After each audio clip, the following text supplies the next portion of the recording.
안녕하세요. 지난 시간에는 문제 해결 절차에서 작업 절차의 표현 방법에 대해서 알아보았습니다. 이번 시간에는 그 표현 방법 중에 순서도에 대해서 좀 더 구체적으로 알아보도록 하겠습니다. 이번 장의 학습 목표는 제일 먼저 순서도에 대한 순차, 조건, 반복 구조에 대해서 표현할 수 있다. 그리고 작업 순서를 순서도로 표현할 수 있다입니다. 첫 번째 파트에서는 순서도가 무엇인지 알아보도록 하겠습니다. 첫 번째 파트의 학습 내용으로는 순서도의 의미와 필요성, 그리고 순서도를 구성하는 요소들을 이해하고 어떤 종류들이 있는지 알아보고요. 마지막으로 순서도의 사례를 살펴보고 실제 순서도를 작성해 보도록 하겠습니다. 순서도라고 하면 플로차트 또는 흐름도라고도 하고요. 문제 해결을 위해 논리적인 순서 또는 작업 순서를 주어진 기호를 활용하여 그림으로 표현한 것을 순서도라고 하고요. 이는 간단한 기호나 도형으로 도식화가 가능합니다. 여기 보시면은 전구가 작동하지 않을 때, 그죠? 작업 순서를 이렇게 도식화해 놓은 거죠. 전구가 작동하지 않는다라고 했을 때 전구가 꽂혔는지 확인을 하죠. 그래서 전구가 꽂혔다면 전구를 꽂혀 있지 않다면 전구를 꽂고, 만약에 꽂혀 있다면 전구가 탔는지 확인을 하고, 전구가 타지 않았다면 전구를 바꾸면 되고요. 만약에 전구가 탔다면 전구 소켓을 수리하시오 라고 하는 절차를 기술해 놓은 겁니다. 이와 같이 여러 분야의 프로세스나 문제의 분석, 디자인, 설계, 문서 작성이나 관리 등에 다양하게 활용이 될 수 있습니다. 순서도의 구성 요소는 국제표준기구 ISO가 지정한 기호를 사용하고 있습니다. 그래서 이렇게 화살표 모양을 흐름선이라고 하고요. 순서도의 기호 간의 이제 그 연결이나 아니면 작업 흐름을 표시하게 됩니다. 여기에 타운으로 이렇게 되어 있는 걸 우리는 단말, 터미널이라고 있고요. 얘는 순서도의 시작과 종료를 표시하게 됩니다. 그리고 이렇게 마른 목골은 우리는 디시전, 의사결정 이라고 이름을 붙이고, 조건 만족 여부에 따라서 판단을 표시하는 거죠. 즉 비교와 판단에 의해서 논리적인 분기를 표시하게 됩니다. 여기에 직사각형은 처리라고 하고요. 처리해야 할 작업들을 이렇게 여기다 표시를 하게 됩니다. 그리고 이거는 입출력이라고 하고, 이거는 그 데이터의 입력과 출력에 대한 표시를 하게 됩니다. 이거는 반복이 되겠죠. 반복은 반복적 수행 작업들을 표시하게 됩니다. 순서도의 구성 요소는 단말이라고 해서 라운드 사각형으로 순서도의 시작과 종료를 표시하게 되고요. 처리 부분은 직사각형으로 처리해야 할 작업들을 명시합니다. 10을 n에다 넣어라, 10을 m에다 넣어라, 그리고 그러니까 n과 m을 더해서 k에다 넣어라 라고 하는 처리들을 기술하게 됩니다. 입력과 출력 구성 요소는요, 여기 입력에 해당되는 거고, 출력에 해당이 되겠죠. 입력에서 보면은 AB에 대해서 입력, 그죠? 읽어드려라 라고 하는 거고요. 그리고 이거는 뭐 파일이라든가 아니면 모니터에다가 AB를 출력해라 라는 뜻이죠. 그래서 이렇게 평행 사변형 모양으로 이렇게 가지고 있습니다. 그리고 다음은 디시전, 판단, 의사결정, 그죠? 다 쓰는데요. 이거는 마른 목골 모양으로 A가 B보다 크면, 크다면 비교해서 그 다음에 여기 문장을 실행을 한 거고, 만약에 A가 B보다 작다면, 그죠? 크거나 작거나 같다면 여기 부분을 실행을 하겠죠. 순서도의 장점은 약속된 기호, 즉 기하학적인 기호를 이용해서 작업 절차를 도식화할 수 있습니다. 그리고 문제의 논리적인 흐름을 도형으로 표현했기 때문에 효과적인 작업 과정 표현 및 전달이 가능하고요. 그로 인해서 작업 과정을 쉽게 이해할 수 있습니다. 그리고 제시된 작업 과정의 문제점을 쉽게 파악할 수가 있는데요. 향후 이것은 프로그램에서도 오류 수정이라든가 유지 보수에 아주 많이 활용이 되고 있죠. 반면 순서도의 단점은 한 번 작성된 순서도는 변경하기가 어렵다라고 하는 단점을 가지고 있고요. 또한 작업 절차가 복잡해지면 기술하기가 힘들다는 단점을 가지고 있습니다. 다음은 순서도의 예시입니다. 3개의 정수를 받아서 평균을 계산하는 작업 절차를 이렇게 기술하게 되면은 단말에 해당되는 그죠? 도형을 이용해서 시작과 끝을 표시하고 입출력에 해당되는 도형 바로 뭐야 이게 평행사 변형이죠. 그걸 이용해서 정수 ABC를 입력받습니다. 그리고 A 더하기 B 더하기 C 한 결과를 총합에다가 대입하는 처리를 하고 그 다음에 총합을 3으로 나눠서 평균을 구하는 그죠? 평균에 대입하는 처리를 하게 되죠. 이거를 다시 코드로 작성을 해보면요. 여기 입력 부분이죠. 그리고 여기에 그 합을 구하고 평균을 구하는 과정을 이렇게 프로그램으로 명령으로 이렇게 스테이트문을 작성할 수 있겠죠. 다음은 순서도의 구조에 대해서 알아보도록 하겠습니다. 학습 내용으로는 순서도의 흐름 제어 종류에 대해서 이해하고 순차형, 조건형, 반복형 제어 구조의 동작과 특징을 이해하며 마지막으로 함수를 이용한 모듈화 개념을 이해한다입니다. 순서도의 흐름 제어 구조의 종류는 순차, 선택, 반복형이 있습니다. 그래서 순차형 시퀀스에는 문장들을 순차적으로 그죠? 그 흐름에 맞춰서 이렇게 처리되는 걸 의미하는 거고 선택형이라고 하는 것은 조건, 디시전에 의해서 디시전이 참이면 블록 A를 false, 거짓이면 블록 B를 실행하는 거죠. 선택적으로 특정 블록을 실행하게끔 하는 것을 의미하는 거고요. 마지막에 여기 반복형은 조건문이 만족을 하면 true면 계속 반복을 하다가 조건문이 만족하지 않으면 그죠? false 문장을 실행을 하는 겁니다.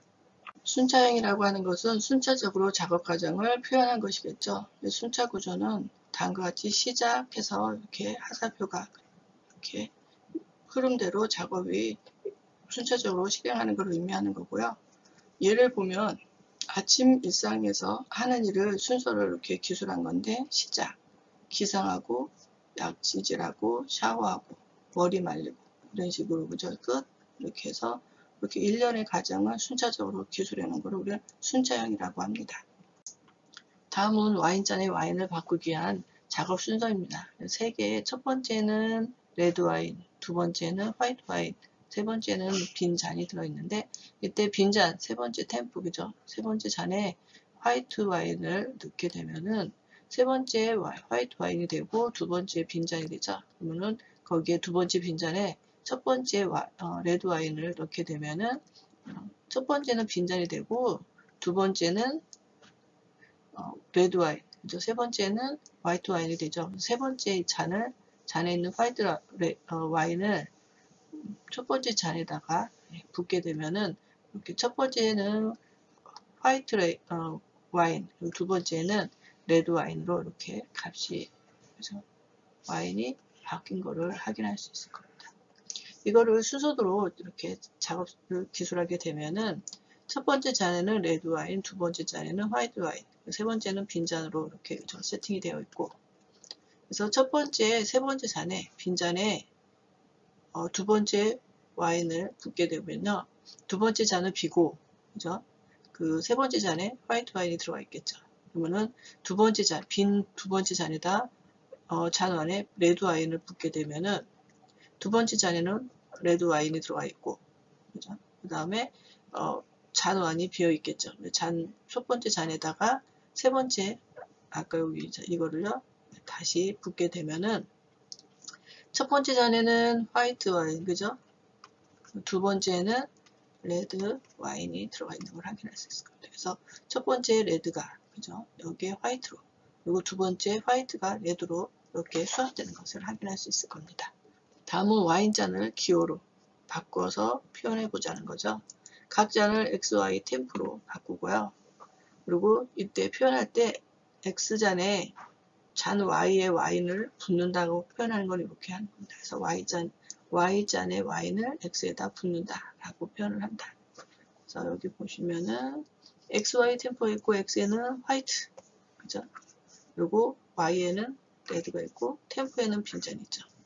그래서 빈 잔에다가 X 화이트 와인을 넣고, 그죠?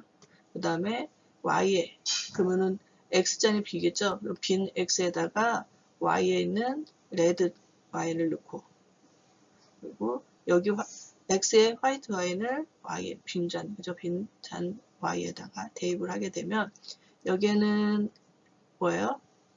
y는 화이트가 되고, 그죠? x는 레드가 되겠죠. 레드 와인이. 그래서 이렇게 수합이 된 거를 확인할 수 있을 겁니다. 똑같이. 그래서 보면 잔 1, 잔 2 이렇게 해가지고 뭐 와인잔 뭐 이렇게 하는 것보다는 기호로 바꾸면서 더 쉽고 간단하게 표현할 수 있는 것을 확인할 수 있을 겁니다. 선택형 또는 조건형이라고 하는 것은 조건에 따라 선택적 작업을 표현하는 것으로서, 다른 말로 하면 작업 조건에 따라 선택적으로 수행하는 작업 과정을 표현하는 것, 이렇게 정의할 수 있고요. 조건 구조는 조건 만족 시 작업 처리 1을 수행하고, 그렇지 않으면 작업 처리 2를 수행하라 라고 하는 이렇게 선택 구조를 표현한 겁니다. 그래서 조건이 만족하면 yes, 그죠? 작업 1을, 아니면 no, 작업 2를 실행하라 라고 해서 끝을 의미하는 거죠. 이때 여기 이렇게 동그라미들은요, 뭐냐면은 결합 아니면은 연속적으로 그저 나타내는 기호로 사용하는 것으로서요. 실제 기본 흐름선과 다른 선이 이렇게 합류하는 의미를 가지고 있습니다. 예를 들어서 아침 첫 강의에 가기 위해서 출발 시각이 8시 이전이면 버스를 타고 8시가 지났으면 택시를 탄다라고 하는 조건문을, 그죠? 아니면 선택문을 작성하려면 프로차트로 시작 8시 이전인가? 라고 해서 이전이면 뭐예요? 예. 그러면 버스를 타고, 아니요 하면은 택시를 타고, 버스를 타든 택시를 타든 강의실에 가겠죠. 끝. 다음은 반복형입니다. 반복적인 작업 과정을 표현한 것이겠죠. 전형적인 반복 수행 형식에는 while문과 do while문이 있습니다. while의 조건, 조건이 만족하면 블록을 계속 반복하는 거죠. 그래서 조건을 만족하지 않으면 벗어나는 건데요. do while이라고 하는 것도 있습니다. 이거는 while문은 조건을 만족하지 않을 때 블록문을 한 번도 실행하지 않을 수도 있지만, 최소한 블록을 한 번 실행하고 싶다면 do while문으로 while문을 뒤에다 두는 겁니다. 그래서 블록문을 실행하고 조건이 맞으면 다시 올라가서 블록문을 실행하고, 다시 조건을 비교해서 만족을 하면 다시 그죠? 올라가서 블록을 실행하고, 조건문이 만족하지 않을 때는 while문을 벗어나는 거죠. 반복형의 while형은 먼저 조건을 검사하기 때문에 조건이 만족하지 않으면 거짓으로 판명이 나는 경우 해당 블록, 수행해야 하는 블록문을 한 번도 실행하지 않는 경우가 발생할 수도 있죠. 예를 들어 사용자로부터 정수를 입력받아서 그 입력받은 값이 2보다 큰 정수라면 반복을 합니다. 만약에 2보다 작은 수가 들어온다면 반복문을 한 번도 실행하지 않고 반복문을 벗어나겠죠. 프로차트를 보면요. 시작, 정수를 입력받고 입력받은 정수가 2보다 큰가? 네 하면 반복을 하는 거죠. 그래서 반복하다가 조건을 만족하지 않으면 2보다 그저 작은 수가 들어오게 되면은 아니요 하고 종료하는 거죠. do while문형 같은 경우에는 프로그램 기능 블록을 먼저 실행하고 조건을 검사하죠.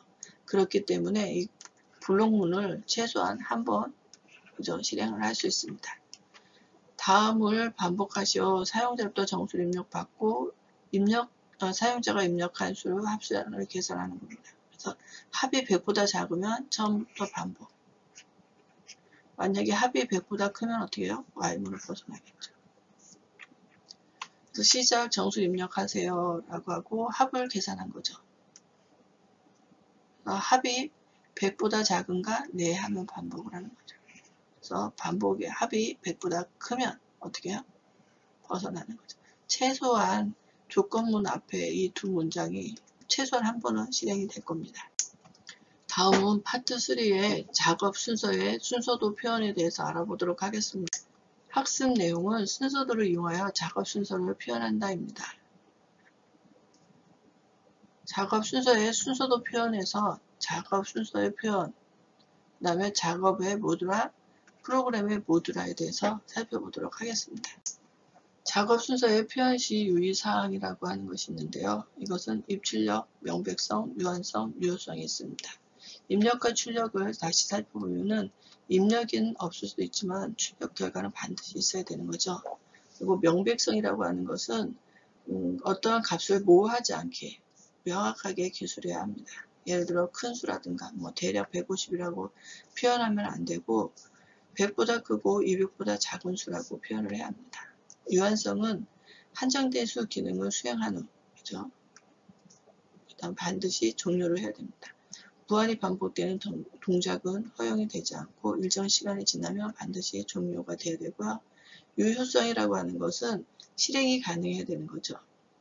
컴퓨터는 0으로 나누는 연산을 아주 싫어합니다. 그래서 그러한 실행할 수 없는 그런 기능들을 정의하면 안 되고, 그죠? 반드시 실행 가능한 것을 기술해야 합니다. 작업의 모듈화에 대해서 살펴보도록 하겠습니다. 모듈이라고 하는 것은 본체에서 분리되는 유기적으로 구성된 작은 부분으로 필요할 때 본체와 결합하여 그 기능을 수행할 수 있는 것, 또는 자체로 고유한 기능을 수행할 수 있는 독립된 단위를 우리는 모듈이라고 합니다. 모듈화라고 하는 것은 큰 문제, 큰 시스템, 큰 작업들을 다루기 쉬운 작은 단위로 나눈 걸 우리 모듈화라고 하고요. 모듈화의 장점으로는 복잡도에 축소하고 그리고 유지보수가 용이하다는 장점을 가지고 있습니다. 작업 절차의 모듈화, 많은 세부 작업들을 한꺼번에 기술하게 되면 복잡하잖아요. 이러한 것들을 전체 작업을 표현하고 그리고 각 세부 작업을 구체적으로 기술하기 위해서 이렇게 나누는 것을 의미합니다. 그래서 보니까 모듈 1, 모듈 2, 모듈 3라고 해서 블록으로 있죠. 이 블록을 다시 작업 11, 12, 13, 14로, 모듈 2에서는 작업 21, 22, 23로, 모듈 3는 모듈 31, 32, 33, 34로 이렇게 나눠서 그래서 표현을 기술할 수가 있겠죠. 그래서 각각의 모듈 1을 실행시키고 모듈 2를 실행시키고 모듈 3를 실행시켜서 전체적으로 순차적으로 쭉 실행하게 되면은 특정 작업이 완료되는 것을 의미하는 겁니다.